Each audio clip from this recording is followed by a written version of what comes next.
Welcome to rapid news Tamil channel. தமிழகத்தில் கூடுதல் ஆசிரியர் பணியிடங்களுக்கு அனுமதி, பள்ளிக்கல்வித்துறை இயக்குனர் உத்தரவு. இது குறித்து செய்தின்றது வெளியாக இருக்குது.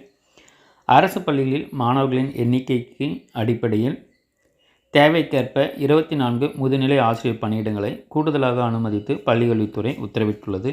இது குறித்து பள்ளிக்கல்வித்துறை இயக்குநரகம் சார்பில் அனைத்து மாவட்ட முதன்மை கல்வி அலுவலர்களுக்கும் அனுப்பப்பட்டுள்ள சுற்றறிக்கை, தமிழகத்தில் உள்ள அரசு மேல்நிலைப் பள்ளிகளில் 11, 12ஆம் வகுப்புகளில் பயிலும் மாணவர்களின் எண்ணிக்கைக்கு ஏற்ப கூடுதல் ஆசிரியர் பணியிடங்களை வழங்கக் கோரி சில மாவட்ட முதன்மை கல்வி அலுவலர்களால் கருத்துக்கள் சமர்ப்பிக்கப்பட்டன.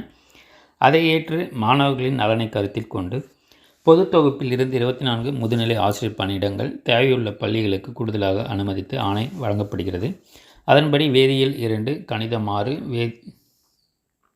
ஆங்கிலம் 2, தாவரவியல் 3, வணிகவியல் 9 பணியிடங்கள் கூடுதலாக வழங்கப்பட்டுள்ளன.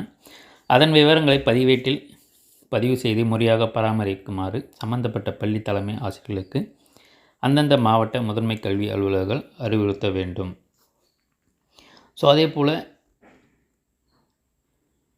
டிஆர்பி மூலயமாக எப்பொழுது ஆசிரியர்கள் பணியமர்த்தப்படுவார்கள் என்ற கேள்விக்கு பள்ளிக்கல்வித்துறை அமைச்சர் அது குறித்து ஆசிரியர் தேர்வு வாரியம் சம்பந்தமாக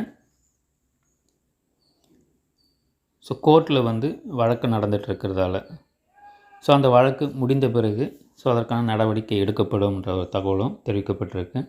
தொடர்ந்து நம்ம சேனலில் இணைந்திருங்க. ஆசிரியருக்கான அனைத்து தகவலும் நம்ம தொடர்ந்து கொடுத்துக்கிட்டே இருப்போம்.